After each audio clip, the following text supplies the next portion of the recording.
ಭಾರತ ಸರ್ಕಾರವು 1950ರಲ್ಲಿ ರಾಷ್ಟ್ರೀಯ ಯೋಜನಾ ಆಯೋಗವನ್ನು ಪ್ರಾರಂಭಿಸಿತು.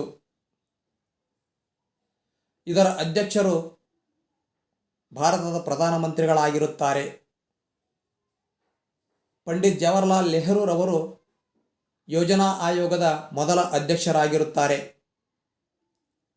ಈ ಯೋಜನಾ ಆಯೋಗದ ಪ್ರಮುಖ ಉದ್ದೇಶವೆಂದರೆ ನೈಸರ್ಗಿಕ ಸಂಪನ್ಮೂಲ, ಮಾನವ ಸಂಪನ್ಮೂಲ ಮತ್ತು ಬಂಡವಾಳವನ್ನು ನಿಖರವಾಗಿ ಅಂದಾಜಿಸಿ ಸಂಪನ್ಮೂಲಗಳ ಸದ್ಬಳಕೆಗಾಗಿ ಯೋಜನೆಯನ್ನು ರೂಪಿಸುವುದು ಆಗಿದೆ. ಈ ಯೋಜನಾ ಆಯೋಗವು 5 ವರ್ಷಗಳಿಗೊಂದರಂತೆ ಯೋಜನೆಯನ್ನು ಜಾರಿಗೆ ತರುತ್ತದೆ. ಅವುಗಳನ್ನೇ ಪಂಚವಾರ್ಷಿಕ ಯೋಜನೆಗಳು ಎಂದು ಕರೆಯುತ್ತೇವೆ.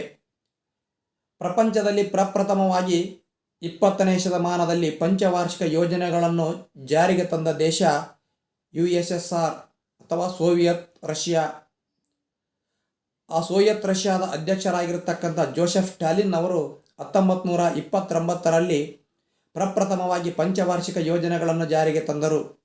ಅದೇ ಮಾದರಿಯಲ್ಲಿ ನಮ್ಮ ದೇಶದಲ್ಲಿಯೂ ಸಹ 1951 ಏಪ್ರಿಲ್ 1ರಂದು ಪ್ರಪ್ರಥಮವಾಗಿ ಪಂಚವಾರ್ಷಿಕ ಯೋಜನೆಗಳನ್ನು ಪಂಡಿತ್ ಜವಾಹರ್ಲಾಲ್ ನೆಹರೂರವರು ಜಾರಿಗೆ ತಂದರು. 1951ರಿಂದ 1955ರವರೆಗೆ ಪ್ರಥಮ ಪಂಚವಾರ್ಷಿಕ ಯೋಜನೆ, ಅಲ್ಲಿಂದ ಹಿಡಿದು ಪ್ರಸ್ತುತದವರೆಗೆ 12 ಪಂಚವಾರ್ಷಿಕ ಯೋಜನೆಗಳನ್ನು ನಮ್ಮ ದೇಶದಲ್ಲಿ ಜಾರಿಯಾಗಿ ಆದವು. 2012ರಿಂದ 2017ರವರೆಗೆ 12ನೇ ಪಂಚವಾರ್ಷಿಕ ಯೋಜನೆ ಪೂರ್ಣಗೊಂಡು 2015ರ ಸಂದರ್ಭದಲ್ಲಿ ಈ ಯೋಜನಾ ಆಯೋಗವನ್ನು ನೀತಿ ಆಯೋಗವೆಂದು ಮಾರ್ಪಾಡುಗಳೊಂದಿಗೆ ಬದಲಾವಣೆ ಮಾಡಲಾಯಿತು.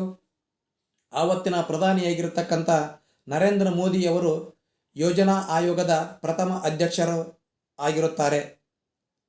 ಪ್ರಸ್ತುತ ಯೋಜನಾ ಆಯೋಗ ಅಥವಾ ನೀತಿ ಆಯೋಗದ ಅಧ್ಯಕ್ಷರು ಭಾರತದ ಪ್ರಧಾನಮಂತ್ರಿಗಳಾಗಿರುವ ನರೇಂದ್ರ ಮೋದಿಯವರು ಆಗಿರುತ್ತಾರೆ.